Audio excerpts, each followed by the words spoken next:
The favourite part about working with the animals is the working with the wildlife and actually getting animals back to the wild that just need a little bit of help. Heronfield Animal Rescue Centre officially became a rescue centre in 1986, and to take in unwanted, orphaned and injured animals and birds. The longer an animal stays there, you do build a bond with it, obviously. You know, if I release a buzzard back to the wild, it does bring a lump to my throat. You know, if it all goes successful, then it flies off and we take it back to where it's come from.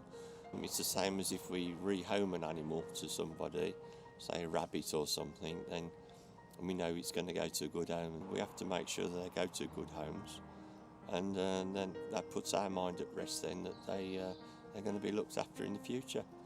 Our food costs are currently running at about £200 a week to keep the animals going. 2 years ago we hand reared 36 baby ducklings, and we all got those back into the wild. We normally keep them for about 10 or 12 weeks until their wings grow and they're able to fly, to get away from dangers such as foxes and stuff like that. Then we release them locally on the local canal. This is an unwanted pet that somebody had, and they'd reared some babies, and then they got him left over, and they didn't want him any longer, so they brought him into us. He's about 6 months old, believe it or not, and he's huge. He's absolutely ginormous. Yes, you are. You're ginormous. You're a big boy. You are. Aren't you, Boris? They are an interesting sort of pet. You often, in urban areas, you see people walking them around parks on a lead and things like that. They can be quite tame. If they do bite you, they lock their teeth onto your finger, and it's a job to get them off because there's about £50 of pressure on there. They've got big sharp claws, as you can see, that they use for climbing. They can climb rocks and trees and things like that. Look at that. Oh, big teeth. The pig was only brought in to us last week, and the story that we had off the people that brought it in, whether it's right or not, was it was found wandering about in the road. This is, well, we hope it's a micro pig. It's either that or a very young normal pig. It looks like it's been kept in someone's house, so we think it has either got too big for the house and somebody's chucked it out. Basically, it was found in a country lane, wandering around.